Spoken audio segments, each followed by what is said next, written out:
Há pouco mais de 8 anos atrás, eu fiz um voto de não mentir. E vou falar nesse vídeo exatamente como foi esse processo, por que eu tomei essa decisão, que momentos difíceis que eu passei e os grandes aprendizados que eu tive disso. E logo de cara eu já dou o spoiler que, sim, ao longo desses 8 anos eu menti algumas vezes. Eu não me mantive 100% nesse ponto. E a decisão de não mentir, eu tomei, na verdade, um empurrão final veio a partir de 2 livros. Inicialmente era só para ser só um experimento, eu queria ver como eu me sentia, depois eu decidi que foi bacana e eu expandi. O primeiro livro é completamente compreensível porque o segundo não tanto. O primeiro é o livro Mentir, do Sam Harris, que é um livro excepcional, é curtinho, você lê em uma tarde se você quiser, e é basicamente ele colocando todos os argumentos e contra-argumentos para por que não mentir seria a melhor postura. Ele estudou filosofia, então ele vai falar da ética, da moral, mas mais do que isso, eu acho que ele coloca muito bem todas as justificativas que as pessoas dão, do tipo, essa mentirinha branca não tem problema nenhum. Ele explica por que na visão dele tem, ou por que você poderia achar que tem, ou como que essa justificativa não é tão completa assim.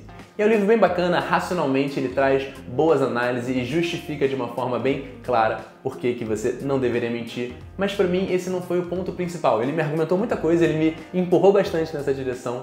Mas o segundo livro é um dos meus livros favoritos, que é o livro Autobiografia do Yogi, Paramahansa Yogananda, que não tem nada sobre mentir ou não mentir, é um livro sobre a história desse yogi que nasceu na Índia, foi para os Estados Unidos, fez um trabalho incrível, eu acho, vale muito a pena ler, mas teve uma nota de rodapé, um detalhezinho que ele coloca. Em algum ponto ele comenta que o mestre dele, o guru dele, falou alguma coisa e essa coisa aconteceu. E ele coloca ali embaixo. Como ele era uma pessoa extremamente verdadeira, ele tinha o hábito de não mentir, a palavra dele tinha um poder maior e por isso a coisa aconteceu.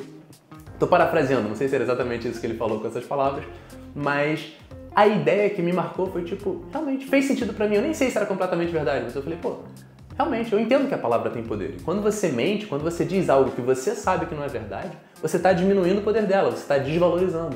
Então, se eu ficar um tempo sem mentir, eu vou de alguma forma valorizar minha palavra. E de novo, não tem nenhuma versão prática, pragmática, né? Que eu tipo, nossa, eu quero que minha palavra tenha mais poder. Nada disso. Mas isso me marcou de uma forma que, quando eu li o outro livro sobre mentir, eu falei, realmente, deixa eu fazer esse experimento, deixa eu parar de mentir. A grande questão foi perceber logo na primeira semana, quando eu tomei essa decisão, o maior impacto que eu tive, a maior surpresa, foi perceber quantas vezes eu tinha pelo menos o ímpeto, a vontade, o gatilho de mentir. Eu não me considerava uma pessoa mentirosa, particularmente mentirosa, já conheci algumas pessoas que, pô, traía a namorada, tava sempre mentindo, enrolando alguém. Eu falei, cara, eu não sou assim. Eu achei que ia ser muito mais fácil. Eu imaginei que eu mentia uma vez ou outra por dia. Mas não. Várias vezes ao longo do dia eu tinha o ímpeto de mentir e o mais doido foi perceber que 99% desses casos eram mentiras completamente desnecessárias. Que quando eu parei de mentir eu vi que nada mudou. Não era uma coisa gigantesca, como as perguntas que a grande maioria das pessoas tem, e eu vou falar desses casos, do tipo, quando a sua avó te deu um casaco de Natal que você achou horroroso, o que você fala pra ela? Sua namorada comprou um vestido novo e perguntou se ela parece que tá gorda nele, o que você fala? Se você esqueceu um relatório pro seu chefe, pro seu cliente, como é que você faz? Esses casos de mentiras brancas que a maioria das pessoas pensa, todos eles têm uma resposta, mas o que eu percebi foi que em muitos casos, as mentiras que eu inventava era para evitar chatear uma pessoa, para evitar magoar o outro, mas eu não estava conseguindo nem o que eu queria e quando eu deixei de fazer, nada mudou. Por exemplo, um dia eu estava numa loja, entrei que eu queria olhar uma camisa, veio o vendedor, né, fazer a venda dele, falar e tal, e uma hora eu queria ir embora. A forma de eu tentar sair foi inventando uma mentira, foi dizendo, putz, cara, ó, eu tô com hora, eu tenho que ir pra tal lugar e tal, mas depois eu volto aqui e dou uma olhada, beleza? Beleza, e saí. Era mentira, eu não tava com hora pra nada e nem tinha intenção de voltar lá. Depois de um tempo, quando eu parei de mentir, eu basicamente mudei, eu passei a falar menos, eu percebi que eu não precisava justificar tanto e que para outra pessoa não fazia a menor diferença. Simplesmente cheguei pro vendedor e falei, poxa, tô indo lá, muito obrigado. Ah, depois você quer voltar aqui e ver? Cara, não sei, mas obrigado mesmo, adorei sua atenção, até mais. Tá ótimo. O vendedor não ficou chateado comigo, não teve nenhuma grande questão e eu simplesmente deixei de ter uma mentira boba que eu tinha. E eu fui percebendo que, de novo, eu tinha milhares de mentirinhas dessa, ou pelo menos a vontade de mentir, por uma insegurança, por não saber o que fazer. E, na maioria dos casos, eu compensava essa insegurança falando mais, dando justificativa que a pessoa nunca perguntou. Logo no primeiro mês que eu decidi não mentir, eu era estagiário de uma empresa, e a gente tinha que toda quarta-feira fazer uma apresentação de um livro, de um capítulo que a gente estava estudando, que tinha a ver com gestão, era uma empresa de consultoria e gestão, e ia ser a minha vez de apresentar, e nesse dia eu perdi a hora, sem nenhum motivo. O despertador não tocou, eu esqueci de colocar, não sei, eu acordei atrasado, e tava no ônibus, eu toda hora pegava o celular para mandar mensagem, e eu começava a escrever alguma mentira. O elevador queimou, meu ponteiro aconteceu. Aí eu parava e falei, cara, não vou mentir, eu me comprometi a não mentir. Aí começava a escrever alguma coisa e vinha pensamentos e pensamentos, histórias, enredos elaborados, roteiros inteiros de por que eu estaria chegando atrasado. E numa hora eu falei, cara, eu não vou fazer isso. Eu só avisei, falei, poxa, 1000 desculpas, perdi a hora, né, tô a caminho. E nesse dia em particular, não teve problema nenhum. Na verdade, teve algum outro problema com a sala e tal. Algum outro problema escondeu o meu problema, a reunião não aconteceu, a gente pôde fazer depois e eu pude apresentar e não teve nada, não teve nenhuma repercussão negativa. Mas mesmo se tivesse, se meu chefe ficar super chateado e falar, poxa, você não é uma pessoa confiável, você tá atrasando, isso não acontece. Se foi só uma vez, não é um padrão. Se realmente é uma anomalia, a minha postura dali pra frente vai mostrar se é ou se não é. E na maioria dos casos o que eu percebi é que, sendo honesto naquele caso, com algo que certamente era negativo pra mim, faz a pessoa até ficar mais confiante em mim. Ela passa a levar mais a sério as coisas que eu falo. Tiveram alguns aprendizados que eu acho bem interessante que eu queria compartilhar. O primeiro dele foram as fases que eu vivi. No início, quando eu tomei essa decisão, isso estava muito presente no meu consciente, eu estava buscando ser mais honesto, eu acabei sendo grosseiro com algumas pessoas sem necessidade. Porque se alguém chega no grupo e você acha o cabelo dessa pessoa feia, não mentir não é que você é obrigado a falar isso para a pessoa ou que você tem que ser desagradável de qualquer forma. Pelo contrário, se ninguém te perguntou nada, você não precisa falar porque é fisicamente impossível você falar tudo que você pensa. A gente pensa muito mais do que a gente é capaz de falar. Então, necessariamente, qualquer ser humano vai filtrar de alguma forma o que fala. Vai haver algum critério de seleção para o que você fala e o que não. Então, se ninguém me perguntou nada, se a pessoa não pediu a minha opinião, principalmente quando é uma opinião que eu acho que pode ser desagradável de alguma forma, eu não falo. Se ela pergunta, ainda assim o que eu descobri é que o desagradável muitas vezes está mais na forma que você fala do que no conteúdo. E toda a proposta de não mentir, de ser mais honesto, de ser mais transparente, tem a ver, pelo menos pra mim, com ter relações mais honestas com as pessoas. Então não é simplesmente falar, nossa, odiei. Falar, cara, poxa, sinceramente, já que você está me perguntando, eu não gostei tanto, não é o meu gosto. Talvez seja eu realmente sou antiquado, não... Tudo bem. E aí você vai ter uma conversa e todas as vezes que eu fiz isso, que eu abri para explicar porquê ou para ter uma conexão mais verdadeira com a pessoa, ela não se incomodou, ela não ficou chateada. Vários casos a pessoa até me agradeceu. Teve um, por exemplo, que eu fui na peça de um amigo meu, ele tinha me chamado na estreia. Eu acompanhei todo o processo dele indo para os ensaios e falando e contando a diretora e tal, ele estava muito animado com aquilo, ele tinha conseguido teatro e tudo mais. Eu fui na peça, obviamente que eu gostaria de ter achado ela incrível, mas eu achei a peça horrorosa, eu achei muito ruim mesmo. E lá fora, assim que a gente saiu, ele veio me perguntar, ele me encontrou, ele falou, caramba, e aí, o que você achou? Num primeiro momento, eu já tinha aprendido a não ser grosseiro, e eu percebi que em vários casos, você pode dar uma resposta, uma saída pela tangente. Eu busquei algo que fosse verdade a respeito daquilo e que fosse bacana. Então eu falei, poxa, que legal que tem tanta gente aqui, né? Encontrei fulano que eu não vejo há um tempão. Que teatro bacana que você conseguiu. Fico tão feliz de ver que você está conseguindo tocar seus projetos e tal. Isso era algo verdadeiro, mas que não respondia diretamente ao que ele me perguntou. Muitas vezes eu entendo também que é a convenção social. As pessoas encontram e falam, poxa, como vai? O que você achou? Ela não está realmente abrindo para uma conversa profunda sobre aquilo, então eu dei uma primeira resposta um pouco mais evasiva. E logo depois chegaram outras pessoas, chamaram para tirar foto e tal, enfim, o assunto morreu. No dia seguinte, esse amigo me ligou. Ele falou, pô, que legal que você foi ontem e tal, a gente não conseguiu conversar de fato, eu queria saber de você. O que você achou? Nesse momento, eu acho que ele deu a possibilidade de realmente ter a conversa no nível mais profundo. E eu falei, cara, você realmente quer saber? Ele, quero sim. E aí eu falei, olha, eu achei muito ruim, eu achei muito fraca nesse ponto. Eu achei que o roteiro estava ruim aqui, eu achei que ela começou bem, mas ela criou uma promessa que ela não entregou, eu achei que pareceu mal atuado nesse momento, eu achei que a direção ficou esquisita aqui, eu já tinha feito teatro algumas vezes, inclusive com esse amigo, então eu dei uma resposta bem honesta sobre a minha opinião, deixando claro, eu falei, cara, essa é a minha opinião, às vezes eu tô totalmente errado, não tem nada a ver, mas já que você me perguntou, eu tô te dizendo. E nesse caso em particular ele me agradeceu, ele falou, cara, muito obrigado. Várias coisas que você falou eu tava com essas pulgas atrás da orelha, eu tive uma discussão com a diretora, inclusive antes da peça, por causa desse ponto, que eu também achei que o roteiro tava ruim aqui, que tava fraco, mas ninguém mais falou nada. Então eu achei que eu tava viajando, que eu tava maluco, que era uma besteira minha. Poxa, obrigado mesmo. E vários casos realmente que eu fui mais honesto com alguém num momento mais delicado, teve essa resposta, teve uma percepção do tipo, poxa, eu entendo que isso não foi fácil de dizer, não é exatamente o que eu esperava, mas obrigado, foi bom. E mesmo nos casos que a pessoa realmente ficou magoada, ficou mais frustrada ou não gostou tanto, ainda assim, no longo prazo foi melhor. Teve uma vez, eu lembro que eu estava começando a sair com a minha namorada, a gente já estava ficando, e ela marcou uma noite de jogos com os amigos dela e me chamou. E ela queria que eu gostasse dos amigos, ela sabia que eu gostava de noite de jogos e coisa assim. Ela colocou uma energia nisso, e quando a gente saiu de lá, a gente chegou em casa, ela perguntou, poxa, e aí, gostou? Eu falei, não. não gostei. A gente já estava começando a ficar, então eu vi que ela ficou frustrada e eu elaborei mais, eu expliquei por quê. Eu falei, cara, foi isso. Adorei que você marcou isso, adorei a energia que você colocou, a intenção de me agradar, fiquei muito feliz mesmo. Mas a noite de jogos em particular eu não gostei por causa disso. E ela me contou depois que na hora sim ela ficou frustrada e ficou até mais assustada com o que eu falar. Ela claramente não esperava que eu dissesse isso, mesmo que eu tivesse sentido. Mas uma grande diferença que eu percebi com ela e com várias outras pessoas é que depois de um cenário, de um contexto assim, quando você diz outra coisa, pra bom ou pra mal, a pessoa começa a valorizar muito mais. Quando eu passei a elogiar alguma coisa, se a gente foi em algum evento, eu falei, cara, gostei muito.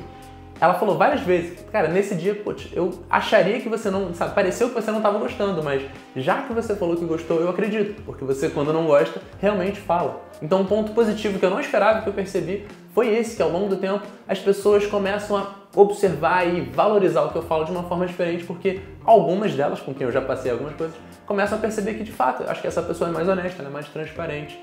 O colega de trabalho chamou para uma festa de aniversário, comentou, eu ficava culpado de não querer ir, achar que a pessoa ia ficar chateada e começava a explicar, não, porque minha avó tá doente, minha irmã deixou o cachorro comigo, esse dia eu não vou poder ter um casamento, qualquer coisa. E depois o pior é que você tem que manter a mentira, você tem que alimentar isso ao longo dos dias. Muito mais fácil foi o que eu comecei a fazer, simplesmente falar, poxa, muito obrigado por ter me convidado, esse dia não vai rolar pra mim, mas adorei o carinho. Pronto, e fica por aí. E tiveram dois ganhos principais que eu nunca poderia imaginar a partir do momento que eu decidi parar de mentir, ou pelo menos diminuir. E eu diria que de forma prática, o que eu percebi foi, o ímpeto de mentir aparecia em mim várias vezes ao dia. Então eu imagino que antes de fazer esse voto eu mentisse várias vezes ao dia. Hoje em dia eu percebo que eu minto algumas vezes no ano. É nesse nível sim. Dá para entrar numa discussão mais profunda sobre o que é mentir? Você pode mentir por omissão? Tudo bem, tem zonas cinza, tem casos específicos, mas na minha percepção, na minha intenção de ser honesto e transparente, é assim que eu interpreto. Eu entendo que possa ter variações, por exemplo, se tem casos que eu vou mentir mesmo. Ah, vai ter a festa surpresa de um amigo. Putz, eu não vou contar pra ele, eu vou entrar na mentira. Se ele me ver comprando bolo, eu vou falar, não, cara, é aniversário de outra pessoa. Mas depois eu vou falar a verdade, ele vai saber no dia da festa. Então eu não sinto que eu tô mentindo na proposta de enganar essa pessoa, porque ela tá envolvida em mais pra frente e sabe disso. Pode ter outros casos que eu vou decidir mentir sim, mas quando você faz que pelo menos seja consciente, pelo menos essa era a minha vontade, era eu parar de me enganar, eu parar de me iludir, eu parar de não perceber os gatilhos e inseguranças que eu estava tentando cobrir sem perceber. A grande verdade é que a pessoa para quem eu queria mais parar de mentir era para mim mesmo. E por meio de não mentir para os outros e perceber isso em mim, algumas coisas foram mudando. Dois ganhos que eu tive, que eu não esperava mesmo. O primeiro foi uma clareza mental. Muitas vezes eu falava algo do tipo, não, isso eu já li no estudo, não, isso eu vi no filme, isso eu vi no livro. E porque eu estava com a proposta de não mentir, nessas semanas, nas primeiras vezes que isso aconteceu, depois de eu fazer o voto de não mentir, eu falei isso, eu coloquei essa afirmação de uma forma, acho que mais leviana do que eu deveria. E eu voltava e eu ia pesquisar, eu pegava o livro, eu buscava o documentário, eu gastava uma energia maior, até como uma punição para garantir que eu não ia ser tão leviano mais pra frente. Em vários casos eu fui vendo que, putz, eu estava errado mesmo. Alguns, quando cabia, eu até avisava a pessoa, mandava uma mensagem e falava, putz, eu falei que vi isso nesse livro, não foi, foi nesse outro. A maioria das pessoas estavam, cara, tudo bem, tem o menor problema. É um nível de mentira muito mais leve, mas eu senti que a minha clareza mental foi mudando. Hoje em dia, em geral, quando eu falo algo, eu tenho uma certeza melhor, eu tenho uma memória melhor sobre se foi daqui ou não. E se eu não souber, eu vou falar, cara, eu não sei. Eu acho que eu percebi várias vezes que se você conta uma mentira, um amigo de trabalho chamou pra festa, você fala, não vou poder porque eu vou cuidar do cachorro do meu amigo. Ao longo do tempo você tem que manter essa mentira. Você tem que ficar se lembrando disso. E várias pequenas mentirinhas vão se somando. E eu só percebi quando eu parei de ter isso. Que nem quando tem um barulho, tem um zumbido, o ar-condicionado tá ligado e você não percebe. Quando ele desliga, quando ele desarma e para esse barulho, que você fala, nossa, tá tão mais tranquilo. Eu nem percebi que tinha algo me incomodando, mas agora que isso parou, ficou tão melhor. Eu senti exatamente isso com mentira. E teve um dia que foi marcante, que eu tava numa conversa com alguém, um amigo, um conhecido, e eu falei alguma coisa e ele falou, putz, não, mas daquela outra vez que a gente se encontrou, né, mês passado você falou tal coisa. Eu nem lembrava o que era, mas na hora eu senti uma diferença. Eu percebi que, fosse antes, se a pessoa falasse isso, eu já ia ficar tenso. Tipo, será que eu menti? Será que eu enrolei essa pessoa? Agora eu vou ter que compensar de novo, vou ter que inventar uma outra mentira para justificar. E nesse caso eu não lembrava, mas teve uma tranquilidade de saber que, bom, eu não lembro o que eu falei, mas eu me conhecendo, eu sei que eu falei a verdade. Eu sei que pelo menos eu tentei falar a verdade, eu posso até ter me enganado. Então foi uma sensação muito diferente. Falar, cara, o que foi? Não tô lembrado disso não, me fala melhor. Porque... E foi isso, no final a gente descobriu, foi só um mal entendido. Mas essa tranquilidade de tipo, eu tô com a barra limpa, sabe? Eu não tô tentando esconder nada, eu não tô tendo que manter nenhum rolo, nenhuma mentira rodando. Isso realmente teve um impacto muito maior do que eu imaginaria. De novo, se uma pessoa que trai namorada, inventa mentiras e realmente tá mantendo uma coisa grande, para de fazer, eu entenderia ela falar isso. Falar, nossa, eu fiquei com uma tranquilidade, tirei o peso das minhas costas. Como eu não me via como uma pessoa particularmente mentirosa, eu achei muito estranho essa tranquilidade. Eu falei, nossa, pro volume de mentiras que eu achava que eu dava, eu achei que essa tranquilidade foi muito grande. Foi tipo, eu perdi isso tudo, eu mentia tanto assim a ponto dessa tranquilidade ser tão forte. Mas de fato foi, e esse é um aprendizado que para mim foi marcante. Mas tem um ponto que depende do que você quer nas suas relações. Na grande maioria dos casos, a mentira é uma forma de paternalismo. Por exemplo, quando eu minto para um amigo meu, marquei um almoço com ele e tô chegando atrasado, cheguei depois, eu falo, putz, o pneu do carro furou, teve um problema no trânsito, aconteceu algo, um motivo de força maior que me fez atrasar. Não foi porque eu esqueci, perdi a hora, não dei a importância devida para esse assunto. Porque isso seria admitir que eu não dei a importância devida para nossa relação e eu não quero que a pessoa pense que eu não me importo com ela, porque eu me importo. Eu só me atrasei porque isso é uma coisa extremamente paternalista. Paternalismo é quando o pai decide algo pelo filho porque o filho ainda é muito pequeno, é uma criança, ele não tem capacidade de escolher o melhor para ele, ele não precisa saber disso. Ele não deixa a opção da criança decidir. Não é uma relação de igualdade. Existe uma diferença de status, como deveria existir. A questão é que nas nossas amizades não deveria ser assim, ou a gente não gostaria que fosse.